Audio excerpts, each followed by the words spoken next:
Hello students, welcome back to my channel primary tuition classes. मेरा नाम है पुष्पा यादव। आज मैं आप लोगों को क्लास 6 मैथ बनाकर देखे 21 इसका नंबर 3 और नंबर 4 बताने वाली हूँ।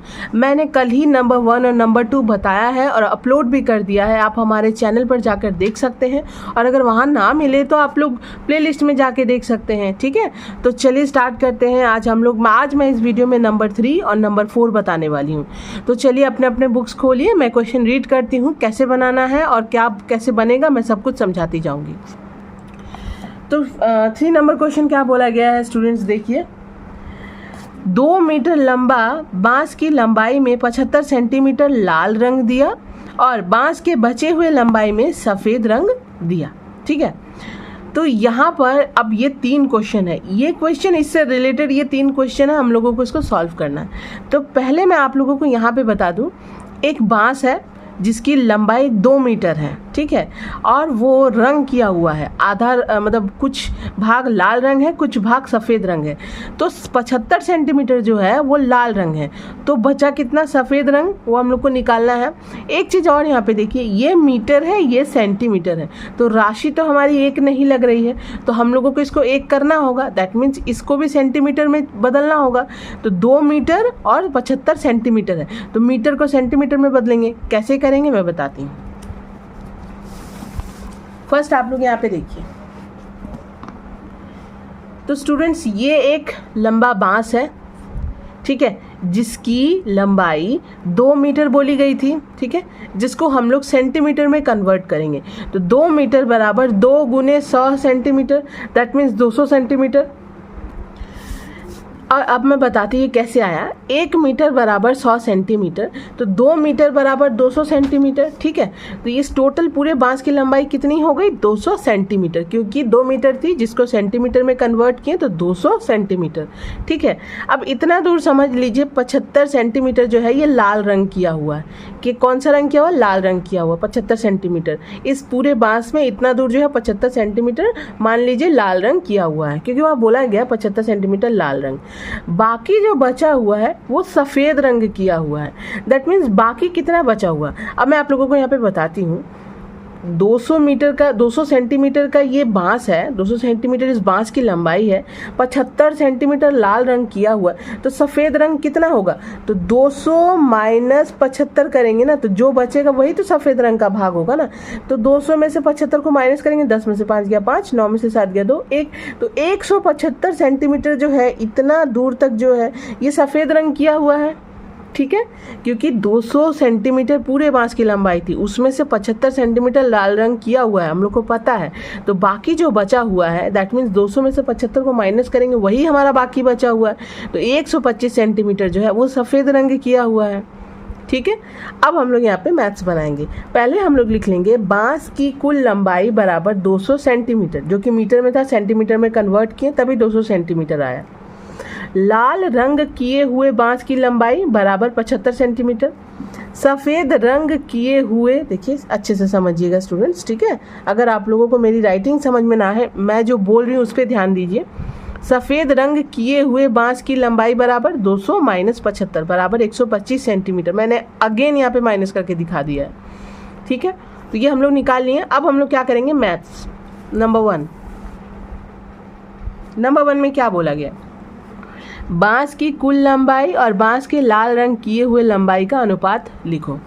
अब हम लोगों को बांस की कुल लंबाई, इस तरह से हम लोग नंबर 1 देंगे, यहाँ पे लिखेंगे बांस की कुल लंबाई इस टू लाल रंग किए हुए भाग की लंबाई।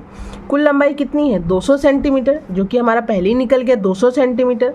अब लाल रंग किए हुए भाग की लंबाई कितनी है, 75 सेंटीमीटर, हम लोग जानते ही हैं, बुक में ही दिया हुआ है। ठीक है, तो 200:75। अब हम लोग क्या करेंगे, ये दोनों किसके टेबल से कटेगा, 5 के टेबल से कटेगा, तो बहुत ही लंबा प्रोसेस होगा।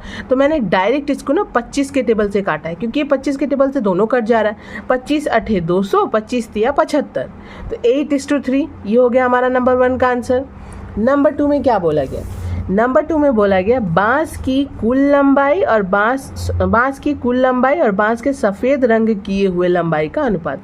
अब देखिए, नंबर 1 में कुल लंबाई और लाल रंग का अनुपात पूछा था, नंबर 2 में कुल लंबाई और सफ़ेद रंग किए हुए भाग की लंबाई का अनुपात। तो कुल लंबाई हमारी कितनी है, अब नंबर 2 हम लोग इस तरह से बनाएंगे। बांस की कुल लंबाई इस टू सफ़ेद रंग के भाग की लंबाई, ये र है, इसको मैं कट कर देती हूँ, अच्छे से ऊपर लिख देती हूँ। सफ़ेद रंग के भाग की लंबाई, तो बांस की कुल लंबाई 200 सेंटीमीटर है। सफ़ेद रंग के भाग की लंबाई हम लोगों ने यहाँ पे निकाला ही है, 200 में से 75 को माइनस करके 125, तो यहाँ पे लिख देंगे 200:125। अब ये भी मैंने 25 के टेबल से कट कर दी। तो देखिए, बांस की कुल लंबाई 200 सेंटीमीटर, सफ़ेद रंग के भाग की लंबाई 125 सेंटीमीटर। अगेन मैंने इसको 25 के टेबल से ही काटा है। 25 हटे 200, 25 बचे 125, ठीक है। तो कितना आया हमारा आंसर? 8:5, ठीक है। ये 2 नंबर हो गया। 3 नंबर क्वेश्चन क्या बोला गया? 3 नंबर क्वेश्चन में बोला गया है बांस की लाल रंग किए हुए लंबाई और सफ़ेद रंग किए हुए लंबाई का अनुपात लिखना है। तब हम लोग यहाँ पे लिख देंगे लाल रंग के भाग की लंबाई इस टू सफ़ेद भाग की लंबाई। तो लाल रंग की लंबाई हमारी बुक में दिया हुआ है 75, सफ़ेद रंग हम लोग निकाले हैं 125 सेंटीमीटर, तो 75 सेंटीमीटर 125 सेंटीमीटर, तो 75:125। अगेन मैंने इसको 25 के टेबल से कट कर दिया। 25 दिया 75, 25 बचे 125। आंसर कितना आया हमारा? 3:5। तो नंबर 1 का आंसर होगा 8:3, नंबर 2 का आंसर होगा 8:5, नंबर 3 का आंसर होगा 3:5, ठीक है। तो ये हो गया हमारा नंबर 3 मैथ्स कंप्लीट। नंबर 4 में आते हैं स्टूडेंट्स, देखिए क्या बोला गया है। मेरे घर की लंबाई और चौड़ाई का अनुपात 7:5 है। मेरे घर की परिसीमा उस अनुपात में क्या क्या हो सकता है उसे लिखें, ठीक है। अब मेरे घर की लंबाई और चौड़ाई का अनुपात मैं आप लोगों को यहाँ पे एक ड्राइंग के थ्रू समझा देती हूँ। घर जो है वो आयताकार है। क्या है? घर जो है वो आयताकार है, जिसकी लंबाई ये रही, समझ लीजिए 7:5 बोला गया ना, तो ये 7 जो है ये लंबाई होती है जो बड़ा होता है, और ये जो है इसकी चौड़ाई है, ठीक है। मैंने आपको चित्र के थ्रू समझा दिया। अब इसको बनाएंगे कैसे हम लोग देखिए। सबसे पहले हम लोग यहाँ पे लिखेंगे घर की लंबाई और चौड़ाई का अनुपात बराबर 7:5। ये लंबाई है, ये चौड़ाई है, तो आयताकार है। मैंने जैसा कि पहले ही आप लोगों को बता दिया कि घर का जो शेप है वो आयताकार है, रेक्टेंगुलर है। तो परिसीमा क्या होता है आयताकार का? 2 गुने लंबाई प्लस चौड़ाई। अब 2 गुना इन दोनों के बीच में कोई भी साइन नहीं, दैट मीन्स गुना है। तो 2 गुना या फिर 2 गुने, हाँ, लंबाई हमारा 7 है, चौड़ाई हमारा 5 है, ठीक है, 5 है। तो 2 गुने लंबाई प्लस चौड़ाई, 2 × 7 + 5। अब 2 देंगे, इंटू लिखेंगे, 7 और 5 को जोड़कर यहाँ पे लिख देंगे। 7 और 5 12 हो गया। तो 12 दूनी 24। जब हमारा यहाँ पे मीटर, सेंटीमीटर कुछ भी नहीं दिया हुआ है तो हम लोग सिर्फ इकाई लिखेंगे। जब कोई राशि नहीं दी गई है तो वहाँ पे तो हम लोग ऐसे ही लिख के तो छोड़ेंगे नहीं, हम लोग वहाँ पे इकाई लिखेंगे। क्या लिखेंगे? इकाई। तो घर की लंबाई और चौड़ाई का अनुपात 7:5, परिसीमा बराबर 2 गुने लंबाई प्लस चौड़ाई, तो 2 गुने 7 + 5, तो 2 गुने 12, दैट मीन्स 24 इकाई। ये पहला निकला है। वहाँ पर क्वेश्चन में बोला है कि उस अनुपात में क्या क्या हो सकता है। अब देखिए, पहला तो हमारा ये अनुपात है 7:5। अब नेक्स्ट हम लोग क्या करेंगे ना, 2 से दोनों को इंटू करेंगे। दूसरा अनुपात निकालने के लिए 2 गुना कर देंगे, दैट मीन्स फिर घर की लंबाई और चौड़ाई का अनुपात बराबर 14:10। 14:10 कैसे आया? 7:5 हमारा लंबाई चौड़ाई था ना पहले, तो 7 को हम लोगों ने 2 से इंटू किया, 14 आया। 5 को हम लोगों ने 2 से इंटू किया, 10 आया। तो 14:10, ठीक है। ये नया फिर से अनुपात निकला है। तो घर की लंबाई और चौड़ाई का अनुपात 14:10। फिर परिसीमा निकालेंगे, 2 गुने लंबाई प्लस चौड़ाई, तो 2 × 14 + 10, तो 2 × 24, क्योंकि 14 और 10 को जोड़ेंगे 24, तो 24 दूनी 24 को 2 से इंटू कीजिए, 48, 48 आएगा। 24 दूनी 48 इकाई, कुछ भी नहीं मतलब इकाई। अगेन, और 4 इस तरह से निकालना है। तो तीसरा देखिए, तीसरा हम लोगों ने फिर से किया है। फिर घर की लंबाई और चौड़ाई का अनुपात पहले कितना था? 7:5। दूसरे बार में 2 गुना किए हैं, अब 3 से गुना करेंगे। 7 को 3 से इंटू करेंगे 21 आएगा। 5 को 3 से इंटू करेंगे 15 आएगा। ये बस मैं आप लोगों को करके दिखा रही हूँ, इसको नहीं भी कीजिएगा तो चलेगा। डायरेक्ट हम लोग इस तरह से लिख सकते हैं, घर की लंबाई और चौड़ाई का अनुपात बराबर 21:15। फिर 3 से गुना किए हैं तभी तो आते जाएगा ना।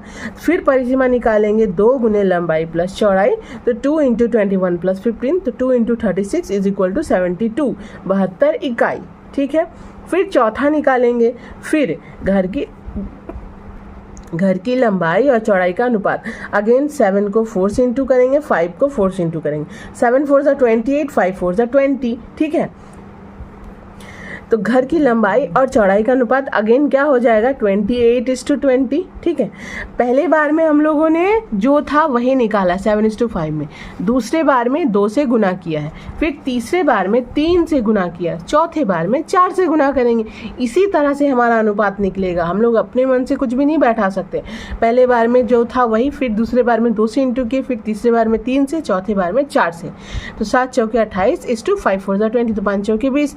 परिसीमा बराबर 2 गुने लंबाई प्लस चौड़ाई, तो 2 गुने 28 प्लस 20। अब यहाँ पे हम लोग निकालेंगे तो 2 गुने 28 और 20 को जोड़िएगा तो 48 आएगा, 48 दूनी 96, तो 96 इकाई। पहला हमारा निकला है 24 इकाई, दूसरा हमारा निकला है 48 इकाई, तीसरा हमारा निकला है 72 इकाई और चौथा हमारा निकला है 96 इकाई, 96 इकाई। अब आप लोग एक चीज़ और ध्यान दीजिए, पूछा गया ना कि और क्या क्या हो सकता है उस अनुपात में। तो पहले अनुपात में 7:5 था, दूसरे अनुपात में 14:10 दुगुना किए, तीसरे अनुपात में 21:5 3 से गुना किए, चौथा अनुपात में 4 से इंटू करेंगे तो 28:20। ठीक है, आई होप स्टूडेंट्स आप लोगों को अच्छे से समझ में आया होगा। मैं नेक्स्ट वीडियो में 5, 6, 7 लेकर आऊँगी। ठीक है, और अगर समझ में ना आया ना तो एक बार और इसको देखिएगा, बार बार देखिए, ठीक समझ में आ जाएगा। ठीक है, तो मिलते हैं नेक्स्ट वीडियो में, बाय।